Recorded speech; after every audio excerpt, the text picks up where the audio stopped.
तो बहुत दिनों के बाद मैं इस केक से बहुत ज़्यादा परेशान हो गई थी बना बना के। और हर बार जब भी मुझे केक के ऑर्डर आते थे या आते हैं तो मेरा एक्साइटमेंट रहता है। मैं सारे काम को एक साइड में रख के पहले केक का प्रिपरेशन और केक बनाने का इंटरेस्ट और केक बनाने का जो एक्साइटमेंट रहता था ना, वो बहुत ज़्यादा रहता था। लेकिन जब जैसे मुझे इस केक को बनाने का बहुत दिनों से इंतज़ार था एक्चुअली। लेकिन जब मुझे इस केक का ऑर्डर आया, मेरा एक्साइटमेंट वैसा ही था जैसा पहले था। लेकिन जब मैं इस केक को बनाने लग गई तो ये जो प्रोसेसिंग आप देख रहे हैं वहाँ तक बहुत इजी था। और इसके आगे का जो प्रोसेसिंग है, इट मीन्स क्रम कोटिंग करने तक का प्रोसेसिंग है, वो बहुत आसानी से निकल गया। मेरा मेन पड़ाव तो तब चालू हुआ। भाई साहब, आप ये केक का जो मेन पार्ट देखोगे ना, तो आप हैरान हो जाओगे। मेरी हालत देख लेना आप कि मेरी हालत कितनी ख़राब हुई थी आगे। यहाँ तक तो मैं बहुत इजीली निकल गई, जो मेरा ये प्रोसेसिंग है वहाँ तक। तो गाइज़, इस केक का जो मेन पार्ट है वो बहुत थोड़ा टफ़ है। आप लोग को मेरा स्पेशल एडवाइस ये है कि गाइस, जो बिगनर है उनके लिए, जो हमारे मतलब सीनियर है जो इस चीज़ में, मैं उनको तो नहीं बताना चाहूँगी। लेकिन जो बिगनर्स है, जो इंटरेस्टेड है, जो आज नए नए सीख रहे हैं, उनके लिए मेरा स्पेशल एडवाइस गाइस, जब भी आप इस टाइप का ये वाले डिज़ाइन का केक बनाते हैं तो भैया ध्यान से बनाना है सबसे पहले। दूसरा ये कि आपको एटलीस्ट 4 घंटे पहले, 4 आवर्स पहले उस चीज़ को प्रिपेयर करके रखना है। और इसका जो कटिंग है, कटिंग करने में बहुत प्रॉब्लम जाता है, उसको मैनेज करने में बहुत प्रॉब्लम जाता है, उसको सेटिंग करने में बहुत दिक्कत जाता है। तो गाइज़, ऐसा नहीं है कि केक बनाना बहुत टफ़ है, टफ़ नहीं है, बहुत अच्छा है। जिसको इंटरेस्ट है वो तो बहुत जल्दी सीख जाता है और सब कुछ ईजी है। लेकिन नया डिज़ाइन जब भी आता है, जैसे कि ये पहले मैंने उसको, जो हमारा एक टूथपिक होता है, उसे मैंने ड्रॉ किया। उसके बाद मैंने उसको कट किया, फिर उसको सेट किया। सेट करने के बाद मुझे कम से कम आधा 1 घंटा इसमें सेट करने में लगा।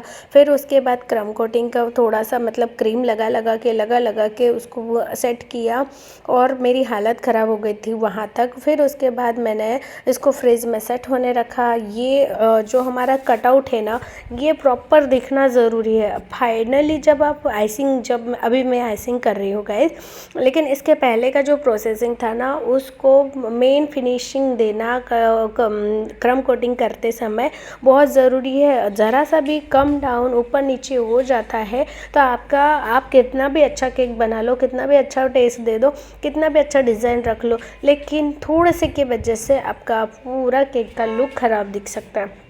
दैट्स वाई मेरा समझाने का मतलब ये है कि आप जब भी ये केक का डिज़ाइन बनाते हो तो आपको बी केयरफुली इस केक पे ध्यान देना है और अच्छे से बनाना है।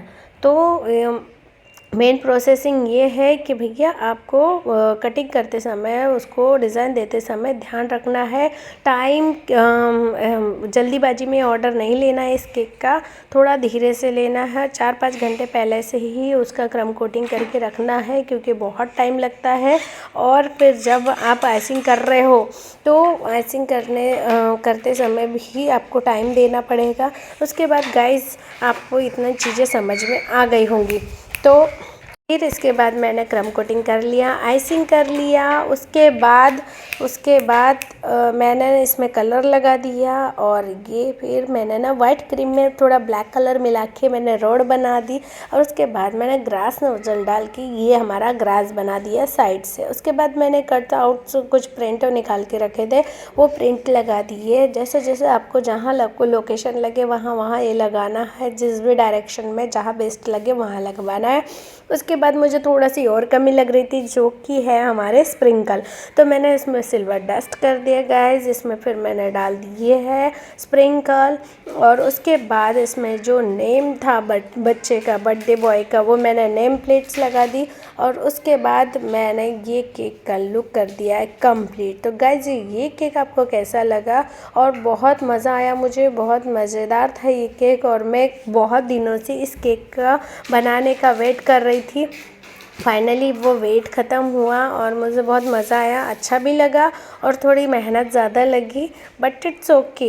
मैं केक बनाना चाहती हूँ तो मुझे थोड़े उतार चढ़ाव आएंगे, तो मैं इसको फेस करना चाहती हूँ और मुझे बहुत अच्छा लगा। थैंक यू गाइज़, जिनने मुझे मतलब इतना सपोर्ट किया, आगे भी करते रहिए, और जिनने मुझे ऑर्डर किया उसका special thank you so much कि आपने मुझे ये केक बनाने का ऑर्डर दिया।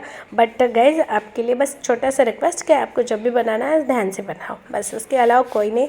और guys, thank you so much, आपने मुझे इतना सारा सपोर्ट दिया और मैं फाइनली बहुत अच्छे केक बनाने लग गई। तो भगवान जी आपका थैंक यू, और मुझे ये मौका मिल रहा है बहुत सारे वैरायटी के केक बनाने का। सो आप लोग का ये केक कैसा लगा? प्लीज़ छोटा सा एक स्माइली लिख भेज के भी आप फोटो में मतलब कमेंट कर सकते हैं कि कैसा लगा। और बहुत अच्छा, मुझे तो बहुत अच्छा लगा। Thank you guys for support. मिलते हैं नेक्स्ट वीडियो में, तब तक के लिए बाय बाय। हर हर महादेव।